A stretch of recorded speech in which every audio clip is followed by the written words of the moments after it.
এয়া হল আমাৰ পল উৰাঙৰ ঘৰ। এইবিলাক চাওক, আজি ৩-৪ বছৰে ঘৰত ৩ বছৰ ৪ বছৰ পাৰ হৈ গ'ল ঘৰবিলাক পাইছিলে। আৰু তেখেতৰ ঘৰবিলাক চাওক কেনেধৰণৰ কামবিলাক হৈছে। এয়া চাওক, কোনো এটা কাম মানে ভালকৈ কৰি দিয়া নাই আমাৰ অসম চৰকাৰৰ হিমন্ত বিশ্ব শৰ্মাৰ যিবিলাক পোহনীয়া নেতাবিলাক আছে, সেই নেতাবিলাকে এই ঘৰ বনাইছিলে। চাই লওক, আজি আমি কাক দুখ দিম? আমাৰ গৰীব দুখীয়া মানুহবিলাকৰ অকল ভোট বেংক হিচাপে আমি গণনা কৰি আছে। আৰু ভোট লৈ তেখেতলোকৰ মানে যি প্ৰাপ্য আছে, এই প্ৰাপ্যবিলাক পোৱাৰ সত্ত্বেও ভালকৈ বা সম্পূৰ্ণৰূপে কামবিলাক কৰি দিয়া নাই। ভিতৰত গৈ আপোনালোকক দেখাইছোঁ। এয়া চাওক, খিৰিকী চৌকটবিলাক আধৰুৱা হৈ মানে এতিয়া পচিবলৈ ল'লে। আৰু এইবিলাক চাওক, ওপৰত টেলিঙি মাৰিব আছিলে কিন্তু টেলিঙি মৰা নহ'ল। ঘৰবিলাক এতিয়া সম্পূৰ্ণৰূপে কামবিলাক কৰিব যাম বুলি ক'লে আমি গৰীব দুখীয়া মানুহ কেনেকৈ কৰিম? তো আপোনালোকে এটা কমেণ্ট কৰি জনাওক, এই চৰকাৰখনে আমাৰ গৰীব দুখীয়া নিবনুৱাসকলক কেনেধৰণৰ মানে তুলনা কৰি আছে বা উপলুঙা কৰি আছে। আপোনালোকে কমেণ্ট বক্সত গৈ জনাব বুলি মই আশা ৰাখিলোঁ। আৰু এই ভিডিঅ' এটা উদাহৰণস্বৰূপে মই আপোনালোকক দেখালোঁ, কিন্তু যিবিলাক ঘৰ ইয়াতকৈ অলপ কামবিলাক আগবাঢ়িছে, এই ঘৰবিলাকো আপোনালোকক মই দেখাই আছোঁ। Welcome back to my YouTube channel and Facebook, দুয়োটাতে আপোনালোকক স্বাগতম জনাইছোঁ। তো বিশেষ মই আজি এটা কথা ক'ব লৈছোঁ। এতিয়া আগন্তুক আমাৰ পঞ্চায়ত ইলেকশ্যন আহি আছে, আৰু এই পঞ্চায়তৰ ওচৰত আমাৰ গাঁওখন কিমান ডেভেলপ হ'ল এইটো আপোনালোকক মই দেখাব লৈছোঁ এতিয়া। আৰু আমি যিবিলাক মানে আমাৰ নিজৰ গাঁৱৰ কাৰণে চৰকাৰক দাবী কৰি আহিছোঁ, সেইবিলাক বস্তু আমি পোৱা নাই। আৰু যিবিলাক আমি দাবী কৰিছিলোঁ সেইবিলাকো আজি পৰ্যন্ত একো পোৱাই নাই। তো মই আপোনালোকক দেখাব লৈছোঁ, আৰু আপোনালোকে শেষলৈকে ভিডিঅ'টো চাই থাকিব। আৰু আপোনালোকে কমেণ্ট বক্সত গৈ মতামত জনাব যে আপোনালোকৰ নিজৰ নিজৰ এলেকাবিলাক এই বিজেপি চৰকাৰক লৈ মানে কিমান উন্নতি হ'ল বা কিমান ডেভেলপ হ'ল, এইটো আপোনালোকে জনাব। আৰু এই আগন্তুক ভোট নিৰ্বাচনৰ আগে আগে আপোনালোকৰ গাঁৱত বিজেপি চৰকাৰৰ নেতাবিলাক গৈ কিনি নিজৰ আঁচনিবিলাক দিছেনে? আমাৰ ইয়াতেতো প্ৰতি বছৰে মানে ইলেকশ্যনৰ সময়ত বহুত ধৰণৰ মানে আঁচনিবিলাক লৈ কিনি আহে, কিন্তু আজিলৈকে এই আঁচনিবিলাক আমি নাই পোৱা। উদাহৰণস্বৰূপে আপোনালোকক কৈ দিছোঁ মই, অৰুণোদয় আঁচনি। মই মাৰ্ঘেৰিটা 83 নং বিধানসভা সমষ্টিৰ অন্তৰ্গত মই জাগুৰি বনগাঁৱৰ পৰা এই ভিডিঅ' বনাব লৈছোঁ। আৰু আমাৰ এই সমষ্টিখনত বা আমাৰ এই জাগুৰি বনগাঁওখনত আমাৰ ইমানেই অৰুণোদয় আঁচনিৰ আমি ফৰ্ম ফিল আপ কৰিছোঁ, আপুনি গিনতি কৰিব নোৱাৰিব। কিন্তু আজি একটাও মহিলাও মানে অৰুণোদয় আঁচনি পোৱা নাই। কিন্তু কিহৰ কাৰণে পোৱা নাই আপোনালোকে এটা মতামত জনাব। আৰু আমাৰ গাঁওখন কিমান ডেভেলপ হ'ল আমি আপোনালোকক দেখাম। আৰু যিবিলাক আমাৰ বিজেপি চৰকাৰৰ যিবিলাক আমি ঘৰ পাইছিলোঁ, এই ঘৰবিলাক কিমান ধৰণৰ বা কিমান মানে ডেভেলপ হ'ল, বা এই ঘৰবিলাক কিমান সম্পূৰ্ণ কাৰ্যবিলাক হ'ল, এইবিলাক মই আপোনালোকক দেখাইছোঁ। আৰু আমাৰ ৰাস্তাত বিশেষকৈ দেখাই আছোঁ, আমাৰ ৰাস্তা দেখাম আৰু ঘৰবিলাকো দেখাম। আৰু আঁচনিৰ বিষয়ে নকওঁ মই, আঁচনিটো যিমানে মানে আহে আমাৰ ভোটৰ সময়ত, এই আঁচনিবিলাক অকল ফৰ্ম ফিল আপ হৈ কিনি গুচি যায়, আৰু নাম মাত্ৰ থাক হিচাপে নথি পত্ৰবিলাক জমা হৈ থাকে, কিন্তু কামত একো আমি দেখিবলৈ নাপাওঁ। সেইকাৰণে মই নিজৰ ৰাইজক সজাগ কৰিবৰ কাৰণে এই ভিডিঅ' বনাইছোঁ। আপোনালোকে এই ভিডিঅ' একদম গুৰুত্ব সহকাৰে শেষলৈকে চাই থাকক। এইয়া চাই লওক, আমাৰ জাগুৰি বনগাঁৱৰ ৰাস্তা পুখুৰী সদৃশ মানে ৰাস্তাৰ একো অৱস্থাই নাই। আৰু আগলৈ গৈ আছোঁ, আপোনালোকে শেষলৈকে চাই থাকক বাৰু। এইটো হৈ গ'ল আমাৰ জাগুৰি বনগাঁৱৰ ৰাস্তা। এইটো সময়ত প্ৰথম বৰষুণৰ এনেকৈ পানী জমা হ'বলৈ ল'লে। আৰু এইয়া চাওক, ইয়াতে পুখুৰী সদৃশ হৈ গৈছে, মানে ইমান পানী হৈ গৈছে। আপোনালোকে কমেণ্ট বক্সত গৈ জনাব। এয়া হ'ল আমাৰ জাগুৰি বনগাঁৱৰ ৰাস্তা। আৰু আগলৈ গৈ আছোঁ বাৰু। আমাৰ যিহেতু এইটো জাগুন টাউন পাৰ হৈ কিনি ফেক্টৰীৰ পৰা সোমাই আহিলে আমি ৰাস্তাটো পাওঁ। তো মই আমাৰ ভিতৰুৱা অঞ্চলবিলাকত দেখাইছোঁ, চাই লওক কেনেকৈ হৈ আছে। কোনো ফালৰ পৰা মানে গাড়ী বচাই যাব নোৱাৰি, আৰু খালত সোমাবই লাগিব।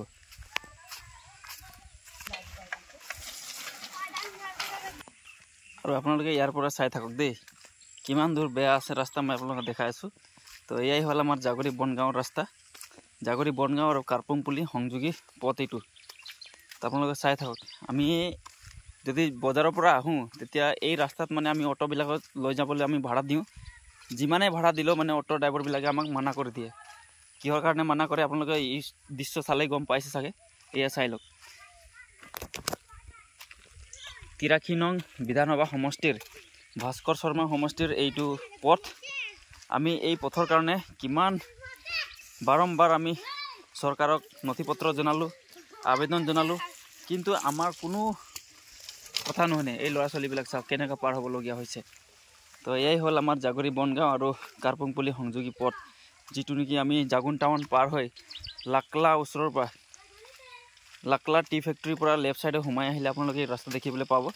তো এই ৰাস্তা মই আপোনালোকক আজি দেখাইছোঁ, কাৰণ এই ভোটৰ সময়ত কোন কোন পাৰ্টি আমাৰ গাঁৱত সোমাই আহে আমাৰ এই ৰাস্তা আপোনালোকে পাৰ কৰিহে আমাৰ বস্তিখন পাব আৰু আমাৰ বস্তিখন প্ৰায় 300-400 ভোটৰ পৰা ভৰ্তি হৈ আছে আমাৰ গাঁৱত তো আপোনালোকে এই ভোটখিনি যদি আপোনালোকে লাগে তেতিয়াহ'লে আপোনালোকে এই ৰাস্তা পাৰ কৰি আহিব লাগিব চাই লওক কিমান দূৰ আছে আপোনালোকে অনুমান কৰি চাওক ইয়াতে এটা সৰু গাড়ী লৈ আহিম ক'লে একদম মানে ভাবিবই নালাগে আৰু আমাৰ গাঁৱত যদি কোনোবাই যদি বেমাৰ আজাৰ হয় বা বেমাৰী হয় আমি যদি এটা VIP গাড়ী ল'ম বুলি চিন্তা কৰোঁ এইটো কোনো পৰ্যায় নহ'ব মানে কাৰণ আমাৰ গাঁৱৰ ৰাস্তা চাই লওক আপোনালোকে কেনেকুৱা আছে তো আজি মই অকণমান সময় ওলাই এই আগন্তুক ভোট নিৰ্বাচনৰ আগত আপোনালোকক মই এই ভিডিঅ' বনাই আপোনালোকলৈ মই আগবঢ়াব লৈছোঁ আপোনালোকে কমেণ্ট বক্সত গৈ এটা ধুনীয়া কমেণ্ট কৰিব বুলি মই আশা ৰাখিছোঁ এয়া হ'ল আমাৰ ৰাস্তাৰ সদৃশ কিন্তু যিমানে যাওক প্ৰায় 3 কিলোমিটাৰমান আমাৰ এনেকুৱাই অৱস্থা মানে পুখুৰী সদৃশ খাল বিল হৈ গৈছে মানে আমাৰ ৰাস্তা আমি বাৰম্বাৰ চৰকাৰক আবেদন নিবেদন কৰাৰ সত্ত্বেও আজি আমাৰ এনেকুৱা ধৰণৰ ৰাস্তা আছে তো এয়া হ'ল ৰাস্তা আপোনালোকে আগত গ'লেও মানে এনেধৰণে দেখিবলৈ পাব কিন্তু মই এই ভিডিঅ' ইয়াতে বেক কৰিব লৈছোঁ আৰু এতিয়া যাম মই আমাৰ গাঁৱত যিবিলাক চৰকাৰী ঘৰবিলাক পালোঁ এই ঘৰবিলাক আমাৰ কেনেধৰণৰ আছে বা কিমান সম্পূৰ্ণ কামবিলাক হৈছে এইটাক এই ঘৰবিলাক মই আপোনালোকক দেখাবলৈ গৈ আছোঁ তো গাইছ আমি আমাৰ জাগৰি বনগাঁও ৰাস্তাবিলাক দেখাই দিলোঁ মানে কোনোফালে চালে আৰু এনেকুৱা বৰষুণৰ পানী জমা হোৱা নাই বুলি ক'বলৈ নোৱাৰি আৰু মানে চবফালে এনেকুৱা বৰষুণৰ পানী জমা হৈছে আমি নিজৰ গাঁওখনতে কোনোবা এটা আলহী আহিলে মানে এই আলহীক লৈ আহিবলৈ আমি ভাবিবলগীয়া হৈ যায় কাৰণ কোনো ৰকমৰ এটা ভাল বাট পথ আমি নিজৰ আলহীক লৈ আহিবৰ কাৰণে আমি চিন্তা কৰিব লাগে কাৰণ কোনো এটা আলহী আহিব চাফ চিকুণকৈ আহিব বা কোনোবা এটা চিনাকি আহিব লগৰ আহিব কিন্তু এওঁলোকৰ গাঁৱত যাওঁ আমি পৰিৱেশটো ইমান ধুনীয়া আমি দেখিবলৈ পাওঁ কিন্তু আমাৰ নিজৰ গাঁওখনৰ পৰিৱেশটো চাওক কেনেধৰণৰ থৈছে কিন্তু আমাৰো এটা ক'বলৈ ৰাইট আছে আমি চৰকাৰক ভোট দিওঁ তাৰ সত্ত্বেও কিন্তু চৰকাৰে আজি পৰ্যন্ত 1957ত আমি বসবাস কৰিছোঁ জাগৰি বনগাঁও কিন্তু আজি ইমান বছৰ পাৰ হৈ যোৱাৰ পাছতো আমাৰ গাঁওখনৰ ৰাস্তা আজিলৈকে নবনিলে তো গাইছ আপোনালোকে চিন্তা কৰক আমাৰ বিধায়ক 83 নং মাৰ্কেটা বিধানসভাৰ সমষ্টি অন্তৰ্গত জাগুন এলেকাত আমাৰ গাঁওখন অৱস্থিত আৰু এই গাঁৱৰ পৰিৱেশ এয়া আমি এতিয়া কাক দায়ী ক'ম বা কাৰ ভুল বুলি ক'ম আপোনালোকে কমেণ্ট বক্সত গৈ জনাব আমি যদি চৰকাৰক যদি আবেদন নিবেদন বা ইয়াৰ কাৰণে আমি নানা ধৰণৰ প্ৰতিবাদো কৰিলোঁ তথাপিও আজি দেখিবলৈ পাইছোঁ আমাৰ প্ৰতিফল কি হ'ল বা ইয়াৰ পৰিণামটো কি দেখিবলৈ পালোঁ এয়া আমি আজি এই ৰাস্তাৰ যোগেদি বা এই ব্লগৰ যোগেদি আপোনালোকে মই ক'ব লৈছোঁ যে এতিয়া আগন্তুক ভোট নিৰ্বাচনৰ আগে আগে মই নিজৰ গাঁৱৰ ৰাস্তাটো আপোনালোকক দেখাই দিলোঁ এতিয়া মই উপস্থিত আছোঁ আমাৰ পৌল ওৰাঙৰ ঘৰত আৰু পৌল ওৰাঙৰ ঘৰ আজি পৰ্যন্ত 4 বছৰ আগত সি ঘৰ পাইছিলে কিন্তু আজিলৈকে তেওঁৰ ঘৰ একো কামেই হোৱা নাই ক'ব লাগিব যে আধাৰশিলা স্থাপন কৰি আমাৰ কামবিলাক যি ষ্টাৰ্টিং হৈছিলে এই কামবিলাক সম্পূৰ্ণৰূপে আজি বিফল হৈ গ'ল কেনেকৈ বিফল হ'ল আৰু এইটো কামৰ দায়িত্ব লৈছিলে আমাৰ জাগুন গাঁও পঞ্চায়তৰ সভাপতি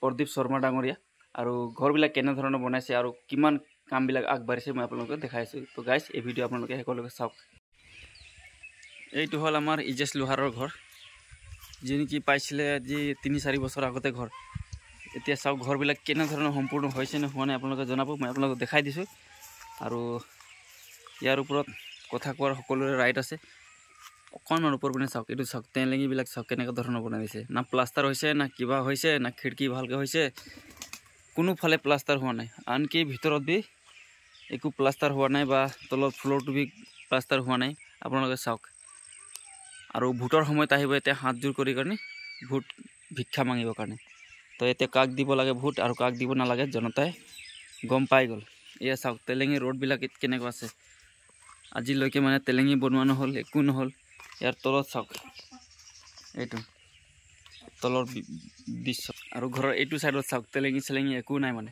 কেনেকৈ বনাই দিছে আপোনালোকে চাওক অকণমান ওচৰত গৈ দেখাই দিছে আপোনালোকক না দৰ্জা আছে না একো আছে চাই লওক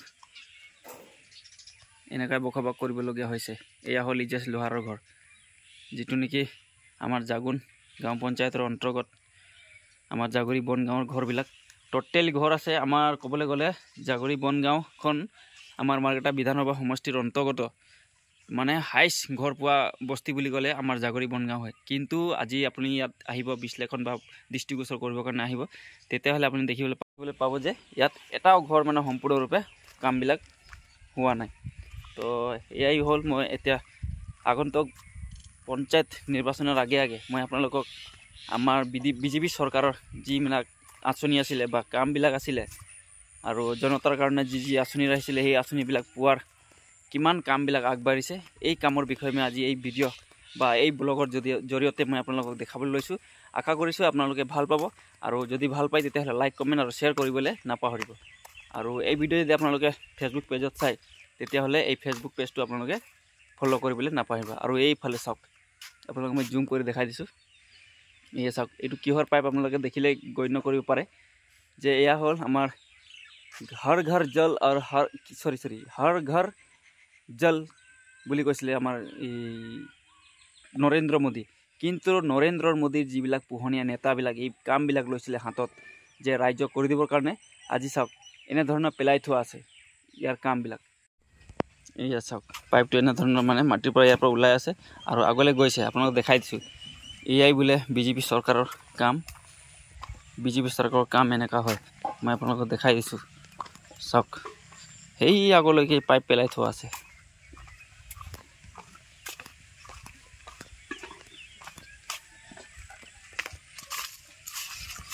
চাই লওক,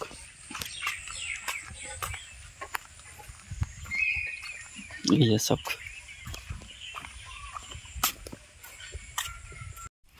এই আগত আপোনালোকে দেখিবলৈ পাইছে এইটো বিজেশ লোহাৰৰ ঘৰ, আৰু তাৰ ঘৰটো চাব কেনেধৰণৰ কামবিলাক হৈছে।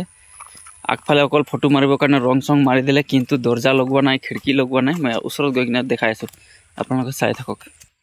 এয়া চাওক, বিজেশ লোহাৰৰ ঘৰ, তাৰ ঘৰটো চাওক। না দৰ্জা ভালকৈ বনাই দিছে না কিয়ে বনাইছে চাব। আজি চিমেণ্ট ভালকৈ দিয়া নাই, সেইটো কাৰণে চাওক এইফালে খহি পৰি গৈছে। এইটো চাওক, দেখিছে, অকল ৰং মাৰিবৰ কাৰণে বাহিৰত ৰং মাৰি দিলে, এইফালে তেলেঙি প্লাষ্টাৰ হোৱা নাই। তলৰ ফ্ল'ৰটো দেখাই দিছোঁ, তলৰ এই ফ্ল'ৰটো চাওক, ফ্ল'ৰটো মানে ঢালাই কৰি দিয়া নাই। আৰু এইফালে চাওক, খিৰিকী নাই, খিৰিকীটো নিজে মানে প্লাইউড মাৰি লৈছে আৰু উপায় নাই, কি কৰিব। এইফালে চাওক ঘৰৰ দৃশ্য, এয়া দেখিছে। তো গাইজ, এয়া হ'ল আমাৰ বিজেপি চৰকাৰৰ যিবিলাক ঘৰ পাইছিলে। আমাৰ ৰাস্তা দেখালোঁ আৰু পানী যোগানো দেখালোঁ, আৰু পানী যোগানটো দেখালেতো আপোনালোকে হাঁহিব। আজি মুঠতে অকল টেংকিটো বনাই কিনি 1.5 বছৰমান ৰখি আছে কাম একো আগবঢ়া নাই, আৰু এতিয়া মামৰ খাই মানে খহি পৰিবলৈ হৈ গ'ল। আৰু তো বিজেপি চৰকাৰৰ এয়াই মানে কৰ্মবিলাক, যে কোনো এটা ভালকৈ কাম কৰি দিয়া নাই। নাম মাত্ৰহে মানে বিজেপি চৰকাৰ বুলি ক'ব লাগিব, কাৰণ আমাৰ দুখীয়া ৰাইজৰ লগত এনেধৰণৰ মানে কাম কৰি দিছে। আৰু দুখীয়া ৰাইজৰ ভোটটো মানে এতিয়া ভিক মাগিবৰ কাৰণে আহিবলৈ তাৰ সময় হৈ গ'ল। সেইটো কাৰণে মই ভোটৰ আগে আগে এই ভিডিঅ' প্ৰস্তুত কৰি আৰু ৰাইজক মই সহায় সহযোগ কৰি এই ভিডিঅ' প্ৰস্তুত কৰিছোঁ, আৰু সকলোৱে চাই মতামত আগবঢ়াব বুলি মই আশা ৰাখি এই ভিডিঅ' আজি ইমানতে সামৰণি মাৰিছোঁ। গাইজ, আপোনালোকে এই ভিডিঅ' চাই কেনেকৈ পালে? আশা কৰোঁ ভাল পাইছে। যদি ভাল পাইছে তেতিয়াহ'লে লাইক কমেণ্ট আৰু শ্বেয়াৰ কৰিবলৈ নাপাহৰিব। তো আজিৰ ভিডিঅ' ইমানতে মই সামৰি এই ভিডিঅ' সমাপ্ত কৰিব লৈছোঁ, আৰু নেক্সট ভিডিঅ'ত আপোনালোকক লগ পাম বুলি আশা ৰাখি এই ভিডিঅ' আজি ইমানতে সমাপ্ত কৰিলোঁ।